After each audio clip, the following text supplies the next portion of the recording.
Connecting to. Perfect. Awesome.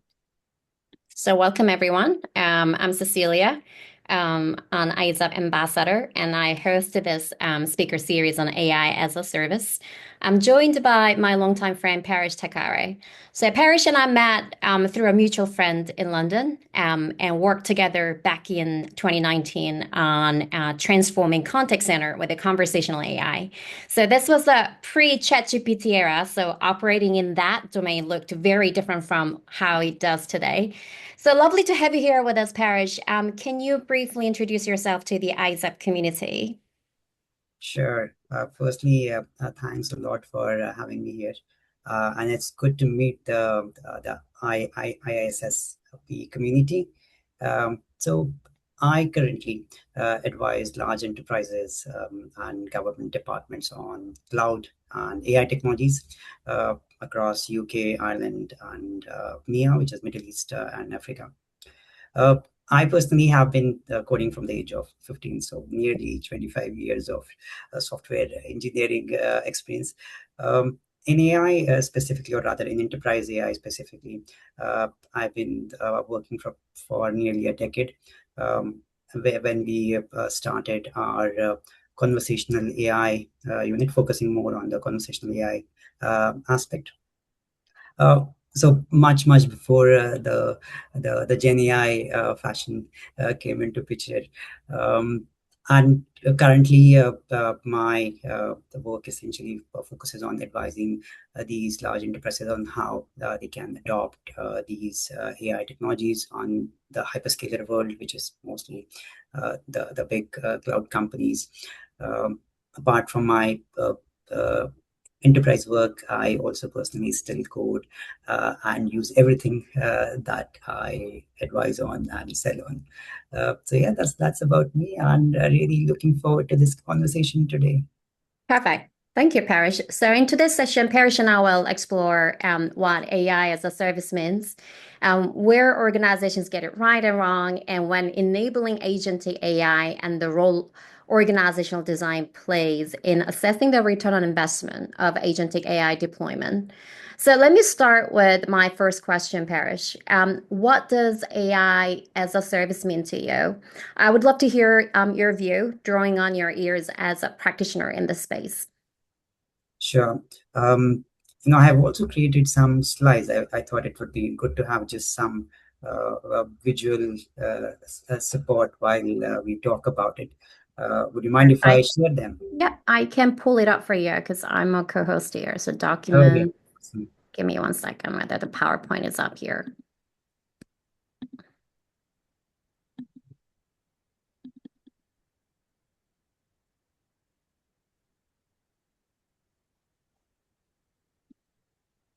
Let me share the documents, not my screen.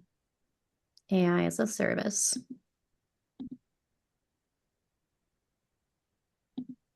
So just to also tell you that Yes, I yes. simply used Claude to put my thoughts in a visual format because it helps people to also focus on the conversation.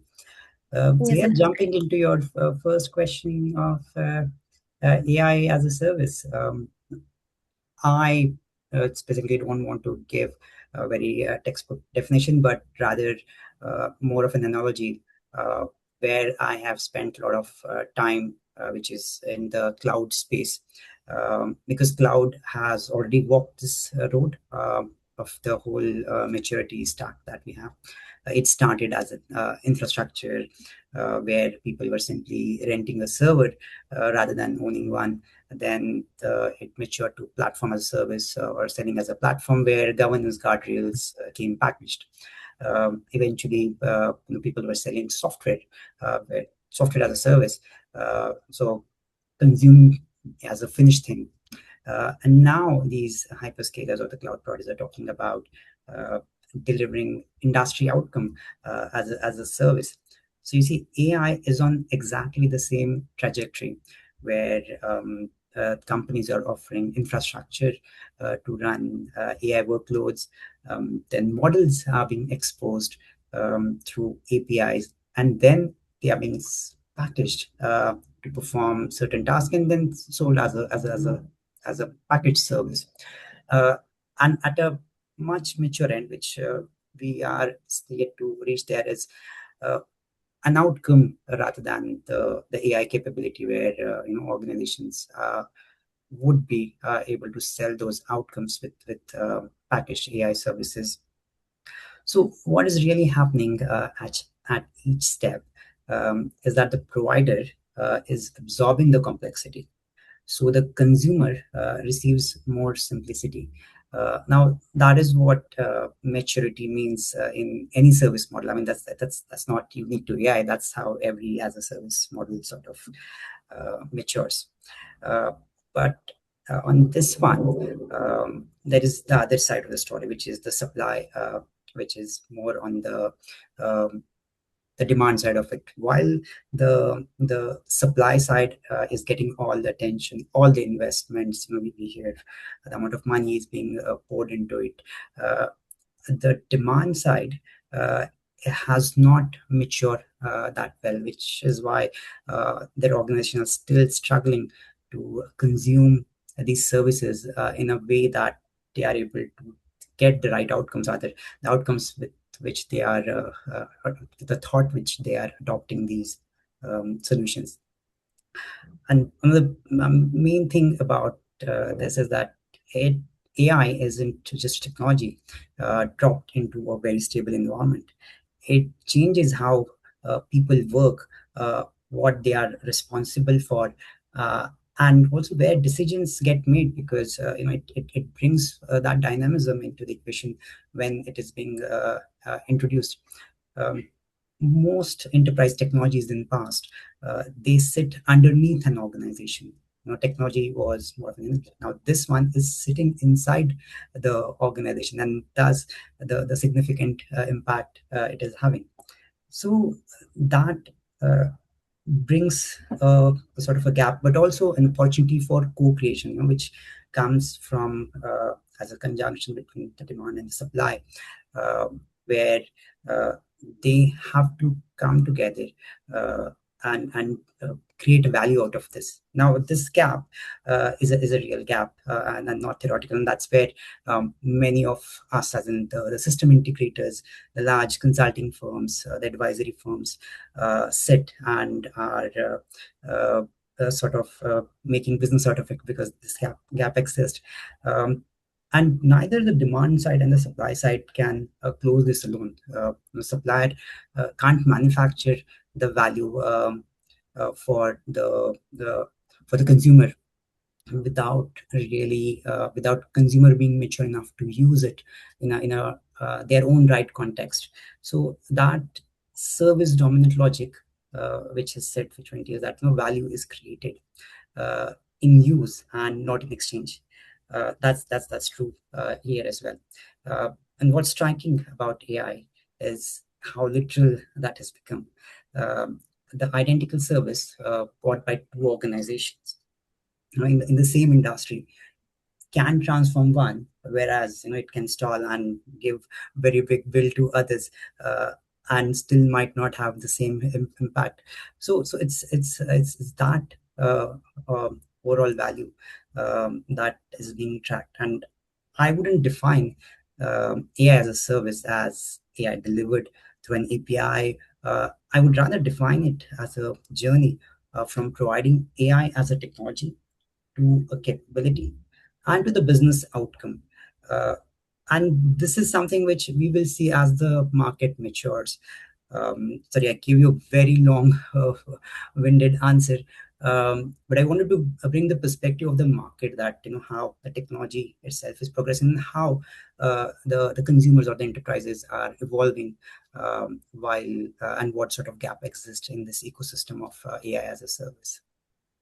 I like the fact that you described as a journey, and then also it's interesting to hear that you mentioned about service terminology as a practitioner, which is very rare, and that nicely leads to my next question. So, as you may know, almost every single organization these days is investing aggressively in agentic AI right now.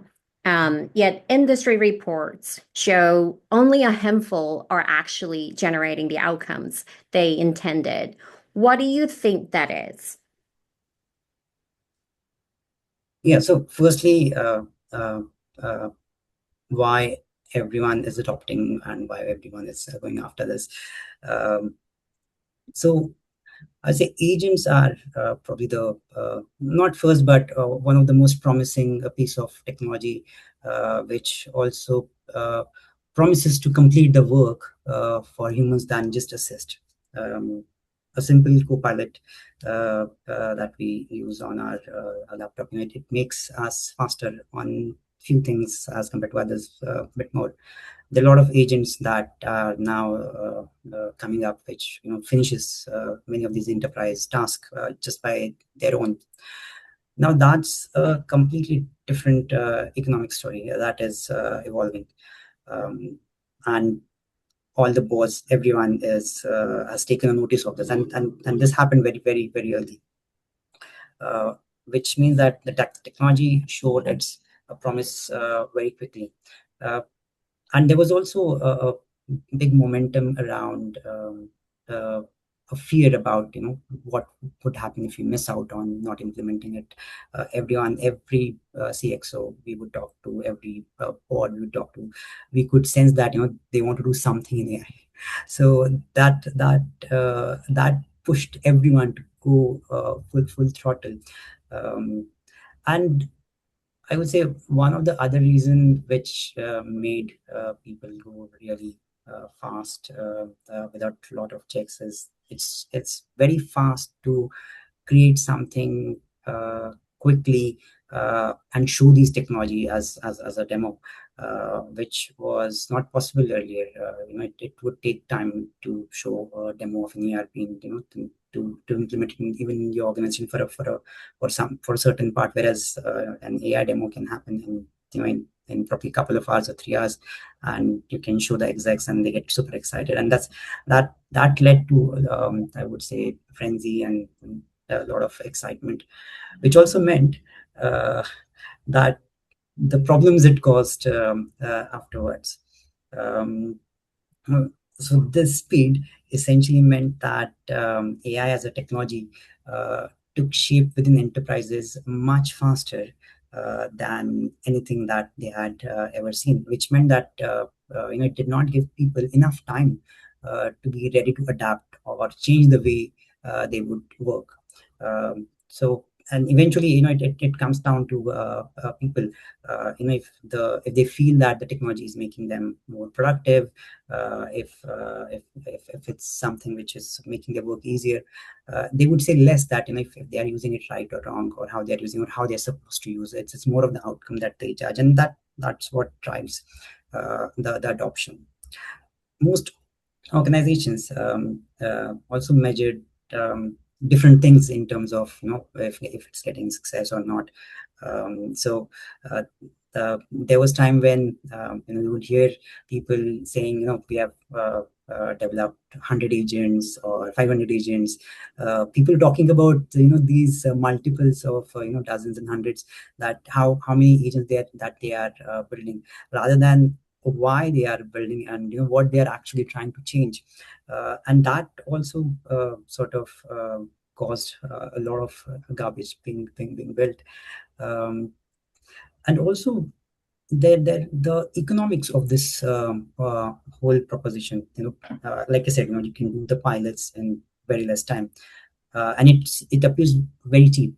Whereas when you increase the size of it, and that's where the problem comes. It's on the other side when you're trying to scale, and that's the challenge which every organization, I wouldn't say most, but I mean every organization saw that. It's something which was very new for many people to experience.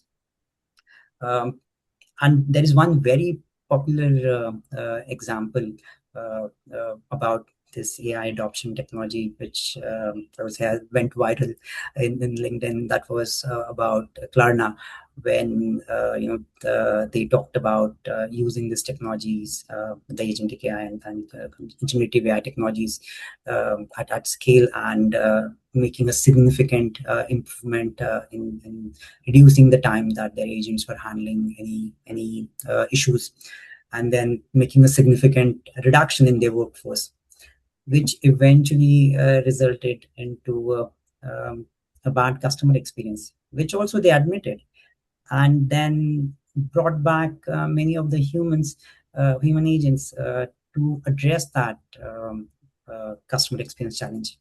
So the point here is there are a lot of these failures that are there in the market, and the reasons have been the same, in terms of, like I talked about, the speed, the way they measured success, the way they saw how to scale.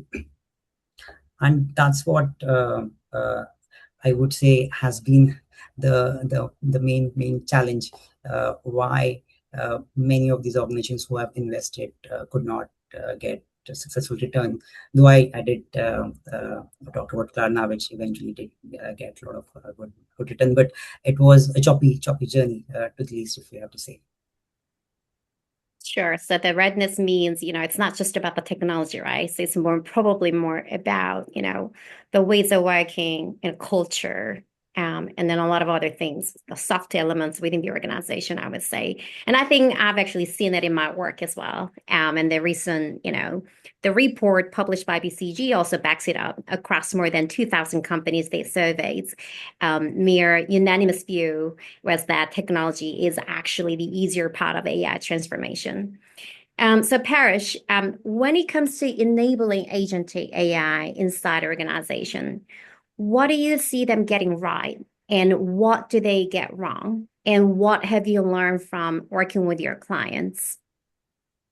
Yeah, this is going to be a long answer, just to keep everyone set, have their expectation right. So what do they get right? I think there are a lot of great organizations who have been doing similar technologies, or been dealing with similar AI technologies, who were far better prepared when the generative AI sort of increased in adoption. So one of the important thing, I would say, was around the use case that they were picking, specifically applying AI, which wouldn't disturb the entire way of working.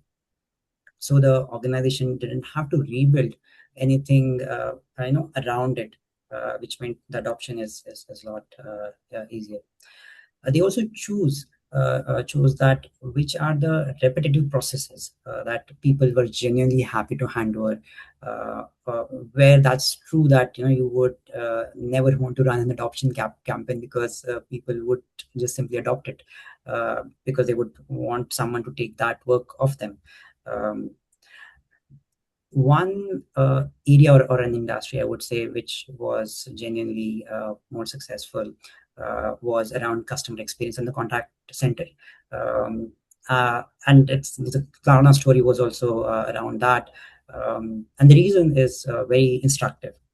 Those contact centers, and they have functions which are already have been through various waves of automation. A lot of automation has always been thrown. They are used to having right amount of documentation, having right measurements for success and the process improvement, and they also have the habit of changing. I mean, that's how a contact center work is done, and all of that foundational stuff existed in those areas.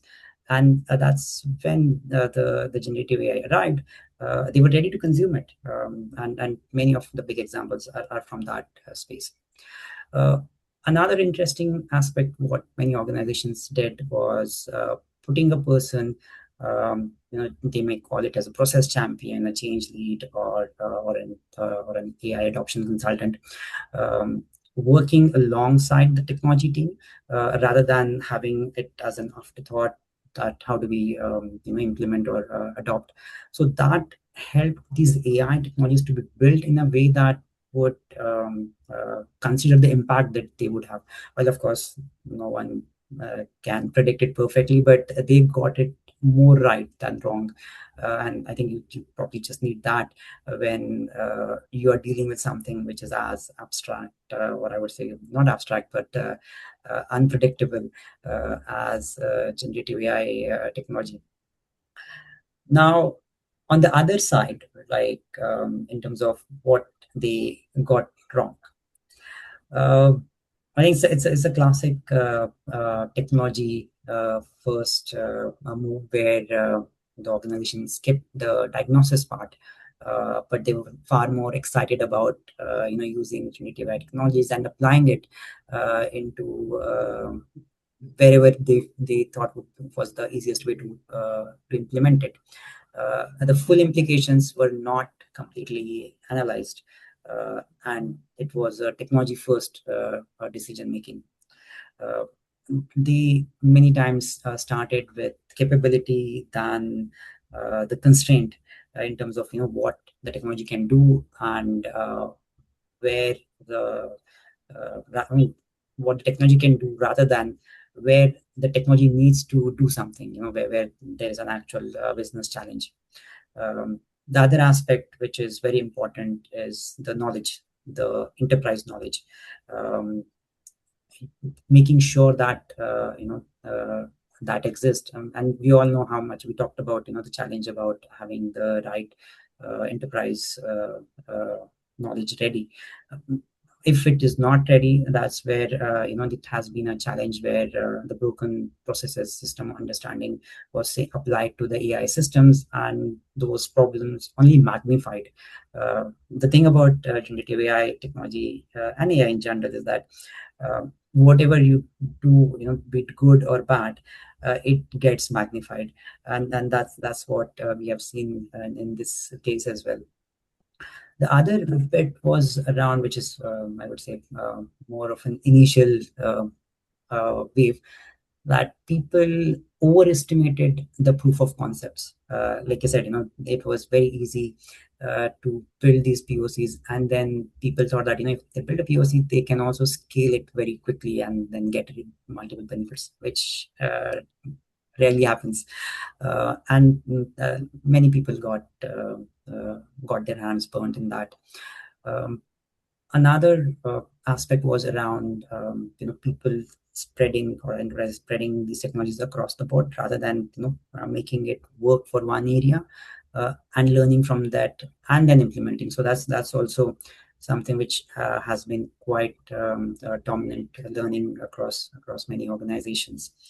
And these learnings are not just with the generative AI. Even when we were selling conversational, I mean rather we are building conversational AI for our customers, we saw that organizations uh, taking this path. Though of course I would say with generative AI, all those failures and success have multiplied. Now the conversation currently has moved from these points which I talked about. Now the shift has happened from people talking about models to now people talking about governance, adoption, and change management, which is one of my favorite thing when it comes to technology change. And that's a real progress, and it has happened fairly fast, if I may say. Very quickly, enterprises have talked about governance, adoption, change management. But having said that, it's still quite uneven. There are large organizations who have experimented early, failed, and paid attention on where they failed. So they were able to, or rather, they are doing that better and better as they are improving their adoption and the scale. And organizations who haven't, they are learning slowly. Um, the thing is that these lessons are public, and everyone is talking about, so it's something which is worth absorbing for everyone. One of the things which I have been talking about, that AI will never be right in the first iteration. And we saw that even when we were applying those NLP solutions. You get something right, but you don't get a perfect solution, which means the nature how you will implement it is not a one part solution. You have to release it, and you to reiterate, you have to improve it, and that's how it's been successful. um, Another key aspect is around the returns, that that this AI technology needs to be applied to a place where it will give some return, because once you get some return, that sort of feeds to improve the cycle of improvement.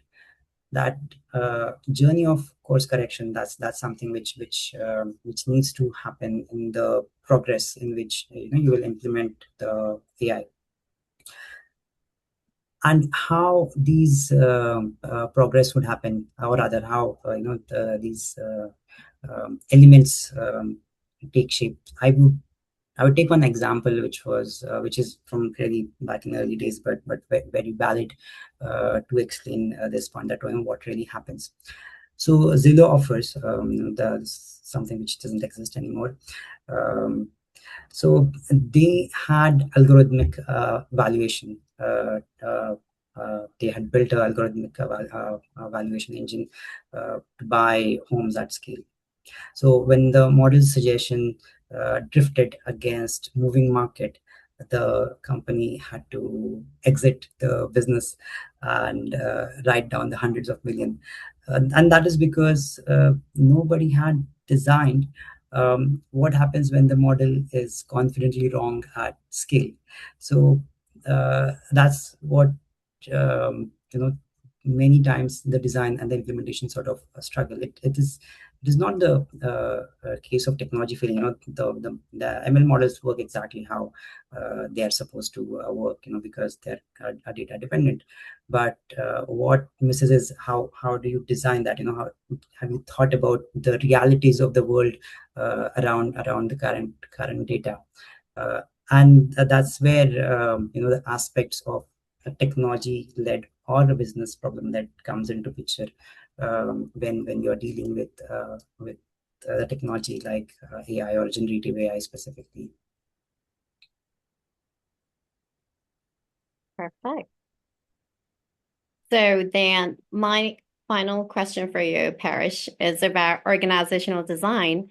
So you've already touched upon spotting use cases early for quick wins that build internal momentum, and on technology being the easier part as well. And I can agree more on that. And in my view, organizational design is what really determines whether agentic AI scales across an organization without friction, and then whether it delivers the business outcomes intended.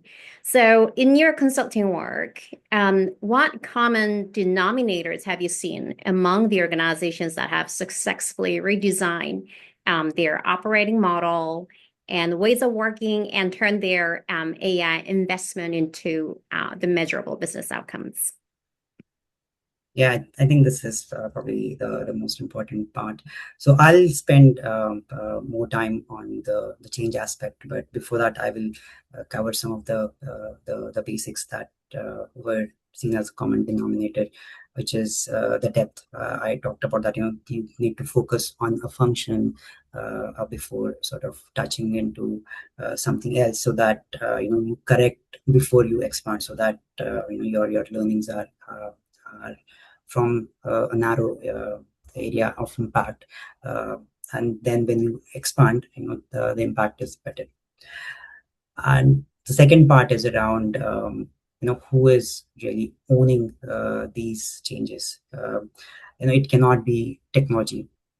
It has to be the business owner who is responsible for the P&L of that function, because then only people will have ability to redesign the operating model that we will be talking more about. A technology owner would never be will never be empowered to do this, and it is even more true for AI. That's an important aspect. The other aspect is around once you have implemented this, what do you expect to get out of it? Is it growth or efficiency, or clearing any backlog? Well, it can be anything, but it has to be well defined so that people have clarity as what to do. Because when they don't have clarity, even if you technology wise you have implemented the best solution, it might not give you the best outcome, because at the end it's people um, uh, who are finally responsible for the outcome. One other thing, another important thing is data, which I talked about. Having knowledge and processes very well documented before you use them for automation, or before you throw them at the agent. Now the more important part around the change itself. This is I would say, the most a common thing, but also not so common. So change management has been essential, has been given. Every large technology transformation for 30 years, uh, and any organization that was doing that was aware that they have to have a solid change management strategy for making these changes. But there is something different that is happening with AI. And it is about how we also do AI. The AI project, like I said, you won't have anything perfect at first. You will have to iterate and improve. And the same is applicable for change management. Change management has to work the same way, and mostly, it would be not about having a standard framework, a waterfall approach, like we had during the ERP, because ERPs were well-defined solutions, which you would know what the journey would look like, what they have to do, etc. But in AI, you genuinely don't know how the end user is going to react to it, because they can ask one question and get answer in maybe three, four, or even many more different ways, which means that they can choose their path in different way, which also means that you have to observe people, how they are reacting to it, and then adapt as you mature. And you have to reiterate it, because the similar way the technology is changing, you will also adapt in multiple ways. You might have to define new roles, you might have to change the way certain roles are being performed. And that's the thing which I would say right now being most talked about in many of the organizations. And eventually, which is the most important part, the accountability has stayed with human, and it is where the ownership lies. And it's not a bottleneck, because it is allowing how the AI experience is being felt by the end users when we make human as accountable. So there is one particular instance of Canadian enterprise, where their chatbot gave very incorrect answers for queries, um, uh, more on the bereavement, etc., which is very sensitive aspect. Um, that enterprise tried to reject the claim from the customer, saying that it is not their responsibility, it's responsibility of the AI. Whereas at the end, the ruling went against them, and the organization was made liable. And that's how it is going to be. The accountability will always sit with humans, whether you say that it is a system or anything. Eventually, who has commissioned in any shape or form the involvement, that person is going to be responsible. And uh, that's, I would say, pretty much what I would say, the major things that we have seen as common denominator for success. Well, so in essence, like, this these six common denominators that you have defined, I think they can be also, the design principles for the organizational redesign for any companies that are going through the transformation journey as well. Um, cool. Thank you, Paresh. Any questions from Jim and Stephen for Paresh? Yeah, just to mention a few things on that. These are, just six which I put because I wanted to take at least few of them.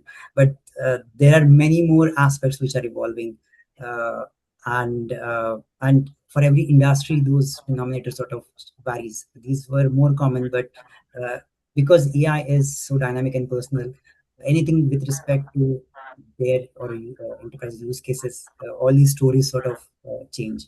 Yeah. Yeah, thank you, Paresh. Great presentation.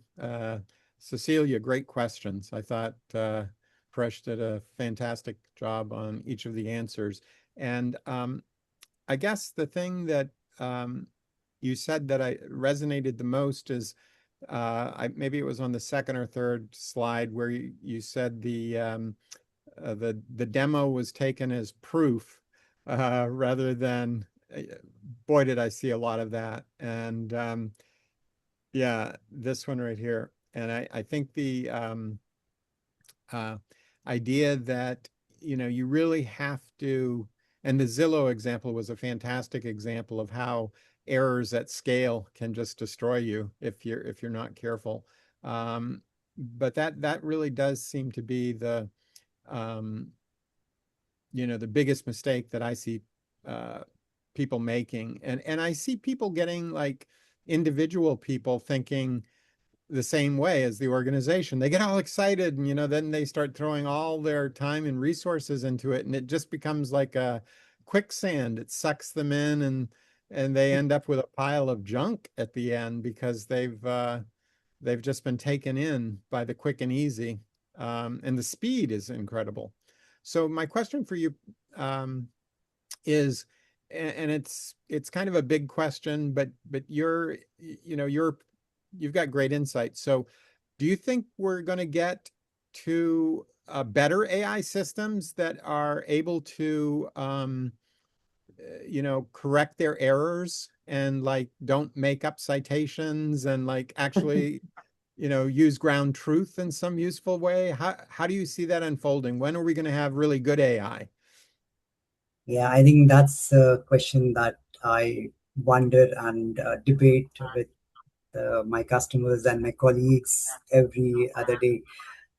But on the ground, which I can tell you, I'm not so sure of future because the models are evolving every day and they are far better than what they used to uh, 2, 3 years ago. Uh, but it is not the models which have made the difference today to make large enterprises who are letting their policy decisions being managed by the agent, or a hospital who is depending on an AI for a discharge summary. They have designed systems with their knowledge to how to validate the outcome, and that is pure engineering, and Right. that's a knowledge of people on the ground. And I think that's something which people have understood now. While Good. we will have this journey of models improving day and day, and their probabilistic nature coming more closer to deterministic, but probabilistic nature, it will always stay. So how do we build that engineering skill, or I would say best practice? I think that's something which I see is happening linearly, and that will continue to happen. Uh, how, when, I think that's something which is hard to predict in this era because things are happening at such pace. Maybe in 2, 3 years, or maybe we still might have a lot of disruptions, and we might have something which in 6 months. So yeah, sorry, a long-winded answer, but yeah, I just wanted to share that what is happening on the ground and how people are adopting the truth, or rather trusting the outcome. Um, Thank you. Yeah, thank you. Steve Kwan is on. He may have questions for you. He's been active in the chat like me. Steve, Oh, did you?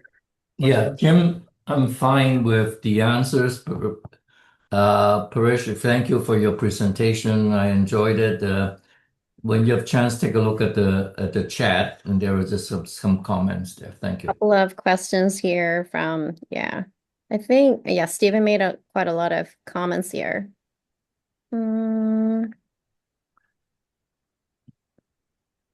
I think my biggest question is the so-called human in the loop. So a lot of the agents have no human in the loop. The humans programmed it based on whatever they believe, whatever the technologies they want to do, and then send it out. And that is probably why we hear all these things about agents going rogue and all that stuff. Thank you. Yeah, so just to understand the question, is it about As Stephen mentioned here that there's a lot of debate in industry as to whether human in the loop is necessary. So I think he's just asking you your view on that. Oh yeah, so I think it really depends on the use case, um, because there are certain things that are proven to work, and they have historically been easier. Some level of Q&A or FAQ based stuff which we were doing much before, which is more of an informational.